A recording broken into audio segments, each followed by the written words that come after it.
आदाब और आप सबके साथ में मैं हूँ साक्षी मिश्रा। गुड मॉर्निंग, स्वागत है आपका। हम मौजूद है गाजियाबाद के स्वर्ण जयंती पार्क में। मैं हूँ आपके साथ श्वेता श्रीवास्तव। तो हर मॉर्निंग अपडेट आज यहीं से आपके सामने रखेंगे, तो आप बने रहिएगा हमारे साथ।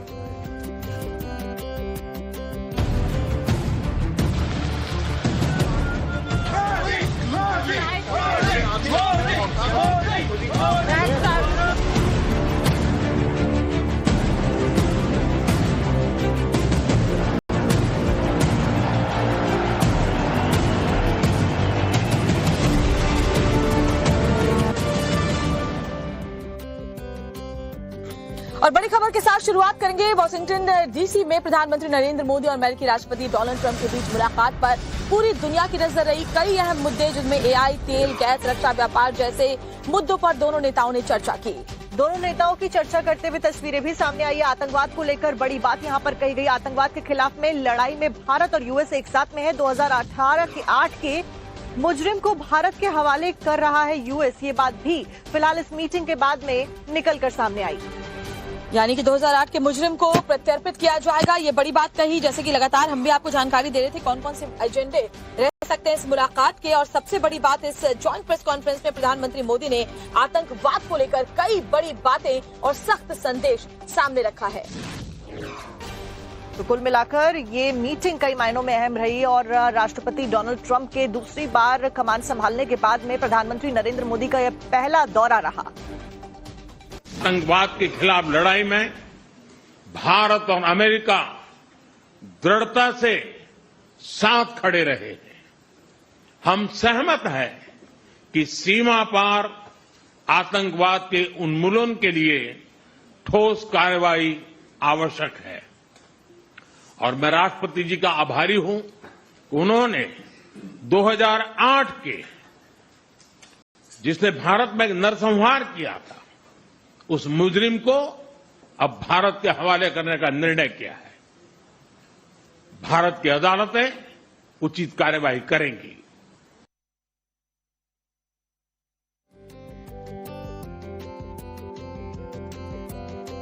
तो प्रधानमंत्री नरेंद्र मोदी ने अपने अमेरिका के दौरे के दौरान कई सारे जो अहम लोग हैं, जो अहम नेता हैं, उनके साथ में मुलाकात करी। साथ साथ में द्विपक्षीय संबंधों को लेकर राष्ट्रपति डोनाल्ड ट्रंप के साथ में मुलाकात करी और ज्वाइंट प्रेस कॉन्फ्रेंस भी करी।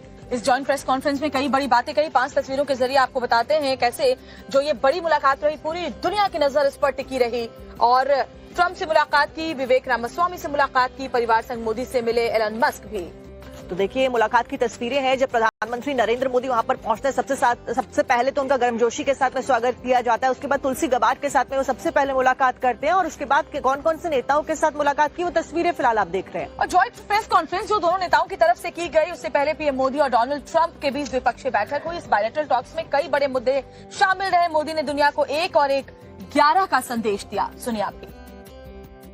अमेरिका विश्व का सबसे पुराना लोकतंत्र, भारत विशाल लोकतंत्र और इसलिए हम दोनों का मिलने का मतलब 1+1 2 नहीं, 1 और 1 11 होता है और ये 11 की शक्ति, वो ताकत विश्व के कल्याण के भी काम आएगी। दोनों देशों के जो नेता हैं वो मिलते हैं और द्विपक्षीय बातचीत करते हैं। इसके साथ साथ में प्रधानमंत्री नरेंद्र मोदी और डोनाल्ड ट्रंप के बीच में जब बातचीत होती है तो दोनों की दोस्ती की भी चर्चा होती है। आपको सुनवाते हैं। राष्ट्रपति ट्रंप ने एक मित्र की तरह मुझे पुराने अहमदाबाद के स्टेडियम की याद दिलाई। ये बात सही है कि ह्यूस्टन में हाउडी मोदी और गुजरात में अहमदाबाद में नमस्ते ट्रंप, वो दो एक ऐसी बहुत बड़े विशाल कार्यक्रम रहे जिसकी गूंज आज भी भारत के हर कोने में सुनाई दे रही है। भारत अमेरिका संबंधों को प्रगाढ़ बनाने में, उसको एक नई ऊंचाई देने में और व्यापकता देने में राष्ट्रपति ट्रंप की पहली टर्म की बहुत बड़ी भूमिका रही है और मुझे विश्वास है कि दूसरे टर्म में भी हम उसी गति से आगे बढ़ेंगे। और मैंने जैसे भारत के नागरिकों को वादा किया है कि मैं तीसरे टर्म में 3 गुना गति से काम करूंगा और मुझे विश्वास है कि राष्ट्रपति ट्रंप के साथ आने वाले 4 वर्ष हम भारत अमेरिका के संबंधों की गति में 2 गुना गति से काम करेंगे। India. He is a great friend of mine for a long time. We've had a wonderful relationship, and we kept the relationship during the 4-year period. We've just started up again, and we have, I think, some very big things to talk about. Number one is they're going to be purchasing a lot of our oil and gas. We have more oil and gas than any other country in the world by far, and they need it, and we have it. And we're going to talk about trade. We're going to talk about many things, but it's really an honor to see you, and you've been my friend for a long time, and congratulations on having done a great job. Thank you. Thank you very much. और देखिए, इस मुलाकात से पहले जो एक बहुत अहम मुद्दा चर्चा में रहा वो ये रहा कि जो अवैध रूप से अमेरिका में दाखिल हुए भारतीय मूल के लोग हैं उन्हें वापस भेजने की जो तस्वीरें सामने आई थी उसको लेकर के भी सवाल उठ रहे थे। और अब आपको बताएं कि प्रधानमंत्री मोदी ने भी एक बड़ी बात इसको लेकर कही है।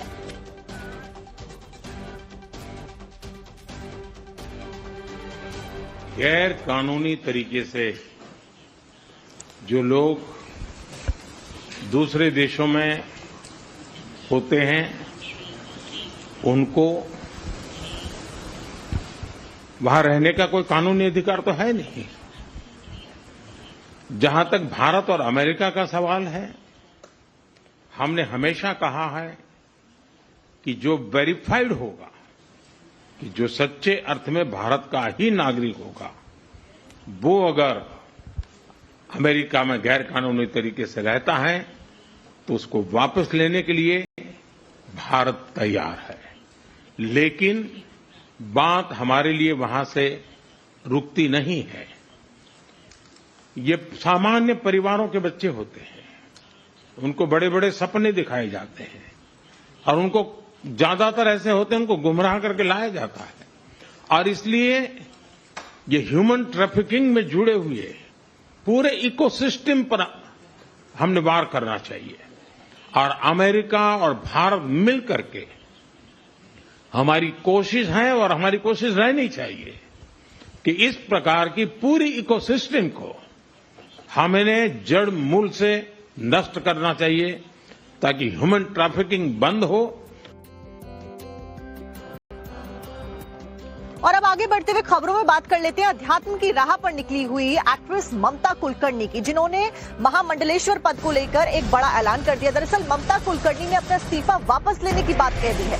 ममता कुलकर्णी कह रही हैं कि उनके गुरु ने यानी कि लक्ष्मी नारायण त्रिपाठी ने उनका इस्तीफा स्वीकार नहीं किया है, जो कि किन्नर अखाड़े की आचार्य महामंडलेश्वर है। दरअसल महामंडलेश्वर बनने के बाद उनके लगातार सवाल उठ रहे थे, कई संतों ने सवाल उठाए थे, जिसके बाद उन्होंने इस्तीफा दिया था और अब फिर कह रही हैं कि इस्तीफा मैंने वापस लिया। और यहाँ तक कि कई सारे बड़े खुलासे भी हुए थे, पैसे देकर पद को खरीदने की बात भी कही गई थी। लेकिन फिलहाल इस सबके पीछे इनसाइड स्टोरी क्या है, ये सबसे बड़ा सवाल उठता है। इसी से जुड़ी हुई एक डिटेल रिपोर्ट आपके सामने रखते हैं।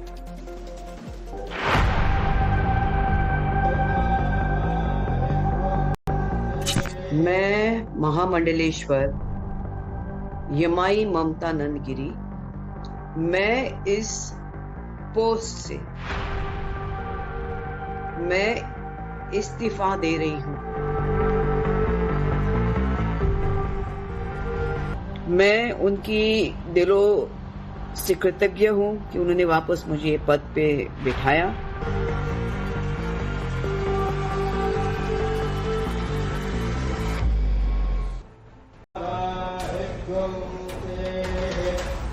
फिर महामंडलेश्वर का पद छोड़ा। मैं इस्तीफा दे रही हूँ। और अब फिर से किन्नर अखाड़े की महामंडलेश्वर। मैं उनकी दिलों से कृतज्ञ हूँ कि उन्होंने वापस मुझे पद पे बिठाया। अध्यात्म के सफर पर निकली यमाई ममता नंदगिरी उर्फ ममता कुलकर्णी की लाइफ में क्या चल रहा है? ममता कुलकर्णी महामंडलेश्वर हैं या नहीं, ये बात उनके प्रशंसकों को काफी कंफ्यूज कर रही है।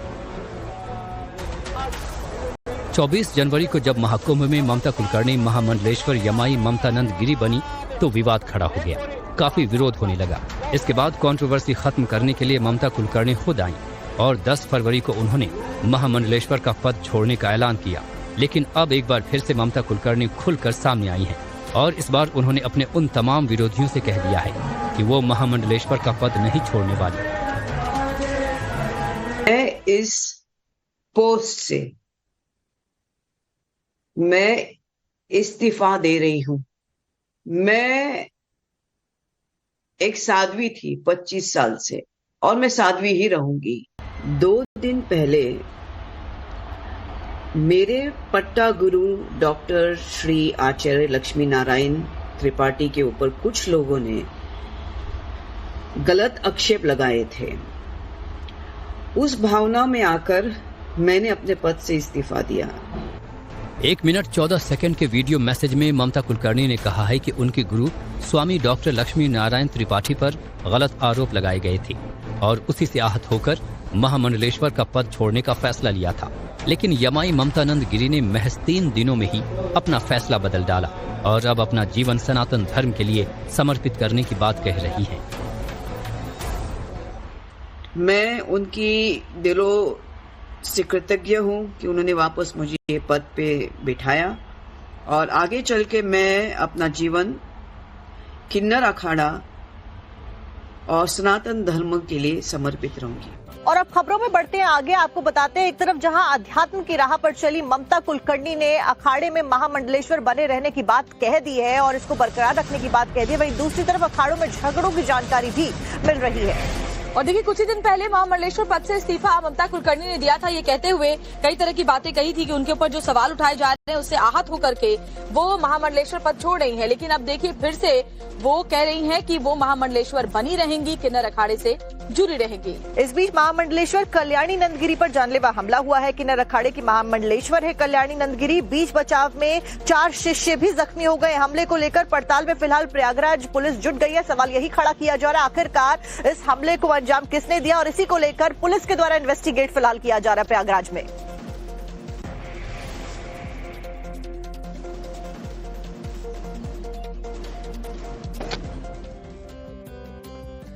और इस पूरे मामले के पीछे की कहानी क्या है, चलिए ग्राफिक्स के जरिए पूरी डिटेल में आगे आपके सामने रखते हैं। तो महाकुंभ में परी और कल्याणी अखाड़े में दंगल छिड़ गया है। दरअसल 9 फरवरी को हिमांगी सखी पर हमला किया गया था। इस बीच परी अखाड़े की जगतगुरु हिमांगी सखी ममता कुलकर्णी को महामंडलेश्वर बनाने के खिलाफ में हिमांगी शुरू से ही नजर आ रही थी। हिमांगी सखी ने कल्याणी नंदगिरी पर हमले का आरोप भी लगाया था और लक्ष्मी नारायण त्रिपाठी कौशल्या नंदगिरी पर भी आरोप लगाए थे। 4 दिन बाद कल्याणी अखाड़े की महामंडलेश्वर पर हमला हुआ।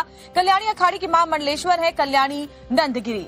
इस बीच शिविर लौटने के वक्त कुछ लोगों ने चाकू से हमला उनके ऊपर किया था। आशीर्वाद लेने के बहाने कल्याणी नंदगिरी के हाथ को उन्होंने हाथ देकर उन्हें रोका था। आशीर्वाद लेने के बहाने गाड़ी से बाहर आते ही उन पर चाकू से हमला कर दिया। इस बीच बचाव में जो 4 शिष्य थे वो भी जख्मी हो गए। मौजूदा वक्त में जो जानकारी मिली है, तो देखिए किस तरह के हालात अखाड़ों के बीच में नजर आ रहे हैं। किन्नर अखाड़ों के बीच में जहां पहले हमला हुआ हिमांगी सखी के ऊपर और अब कल्याणी नंदगिरी को रोक करके आशीर्वाद लेने के बहाने उन पर अटैक किया गया है। और एक बड़ी खबर आपको संभल हिंसा से जुड़ी हुई बता देते हैं। देखिए, पहली बार पुलिस ने आरोपी का पोस्टर जारी किया है। पुलिस ने शहर में कई जगह पर आरोपी के पोस्टर्स चिपकाए हैं। पुलिस ने यह भी कहा है कि जो व्यक्ति इस पोस्टर में मौजूद आरोपी के बारे में जानकारी देगा उसकी पहचान और पते को गुप्त रखा जाएगा। पुलिस लगातार इन्वेस्टिगेशन कर रही है इस मामले को लेकर। फिलहाल साथ में इनाम भी दिया जाएगा, पुलिस के द्वारा ये कहा गया है। इसी से जुड़ी हुई एक रिपोर्ट भी आपके सामने रखते हैं।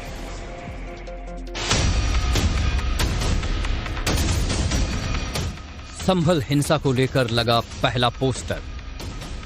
पुलिस ने की आरोपी की तस्वीर जारी, लोगों से पहचान करने की अपील। सीसीटीवी में भीड़ को उकसाता दिखा आरोपी। संभल हिंसा को लेकर पुलिस का एक्शन जारी है। अब तक कई आरोपियों को पुलिस गिरफ्तार कर चुकी है, लेकिन अब पुलिस जिन आरोपियों की पहचान नहीं कर पाई उनके पोस्टर चस्पा करना शुरू कर दिया है। जामा मस्जिद संभल के निकट हुई हिंसात्मक घटना में कुछ अभियुक्तों की पहचान की जानी शेष है। सीसीटीवी के माध्यम से इस घटना में संलिप्त अपराधियों की पहचान की जा रही है। पुलिस की ओर से जामा मस्जिद के पास हुई हिंसा के आरोपी का पहला पोस्टर जारी किया गया है, जिसे शहर के कई इलाकों में लगाया गया है। साथ ही लोगों से आरोपी की पहचान करने की अपील की गई है।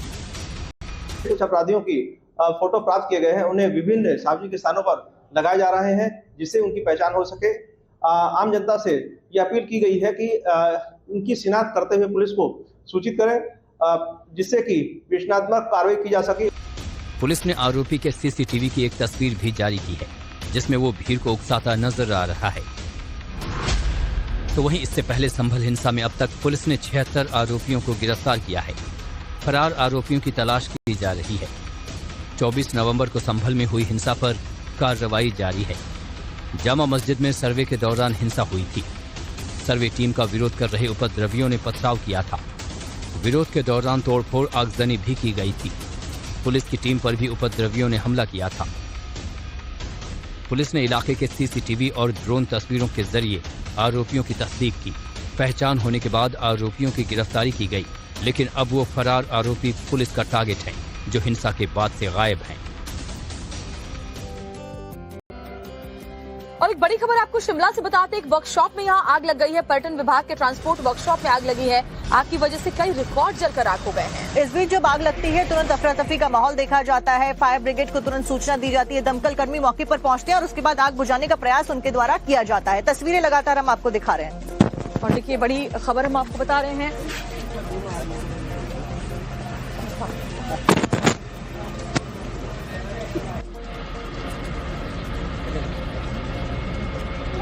कड़ी का मशक्कत के बाद ये आग बुझाई गई है। फायर ब्रिगेड की टीम वहां पहुंचती है और आग लगने के कारणों की जांच की जा रही है। तो फिलहाल नुकसान काफी ज्यादा हुआ है और बड़ी बात यह कि जितने रिकॉर्ड्स थे वो जलकर राख हो गए हैं। फिलहाल इन्वेस्टिगेट किया जा रहा है।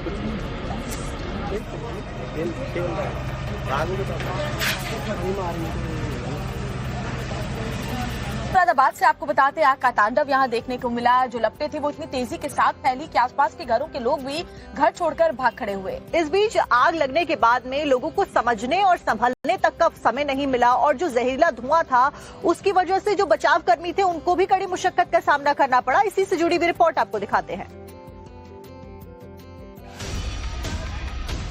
आग सब कुछ जलाकर खाक कर देने पर आमादा है। आसमान में दूर तक काले धुएं का गुबार छाया है। आग की ऊंची ऊंची लपटें उठ रही हैं। आग की विकराल होती इन लपटों को जरा गौर से देखिए। आग की ये लपटें बढ़ती ही जा रही हैं। इन लपटों का रौद्र रूप ऐसा है कि सब कुछ तबाह और बर्बाद हो चुका है। सड़क पर खचाखच लोगों की भीड़ नजर आ रही है। चारों तरफ अफरा तफरी का माहौल है। लोग बस इस आग पर किसी तरह काबू पा लेने की कोशिश में जुटे हैं। भीषण अग्निकांड की ये तस्वीरें यूपी के मुरादाबाद की, जहां एक फैक्ट्री में भीषण आग लग गई। पलक झपकते ही महज कुछ मिनट के अंदर आग ने पूरी फैक्ट्री को अपनी चपेट में ले लिया, जिससे फैक्ट्री को भारी नुकसान हुआ। फैक्ट्री के अंदर रखा लाखों का सामान जलकर खाक हो गया, जिसकी सूचना फायर ब्रिगेड की टीम को दी गई। सूचना पर पहुंची फायर ब्रिगेड की गाड़ियों ने कई घंटे की कड़ी मशक्कत के बाद आग पर काबू पाया, लेकिन तब तक सब कुछ जलकर खाक हो चुका था।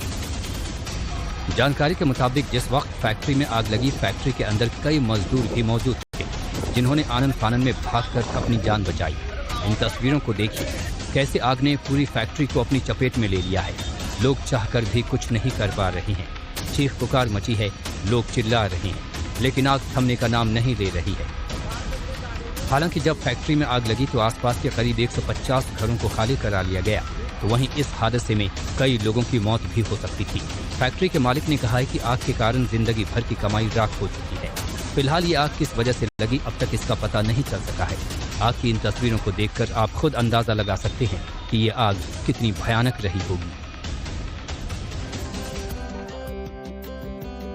और अब बात करेंगे एक ऐसी शादी की जो कि ऐतिहासिक बन गई। दरअसल ये शादी राष्ट्रपति भवन में हुई, जिसका वीडियो सोशल मीडिया पर लगातार अब वायरल हो रहा है। राष्ट्रपति भवन में हुई इस ऐतिहासिक शादी में प्रेसिडेंट द्रौपदी मुर्मू भी शामिल हुई और वर वधू को अपना आशीर्वाद दिया।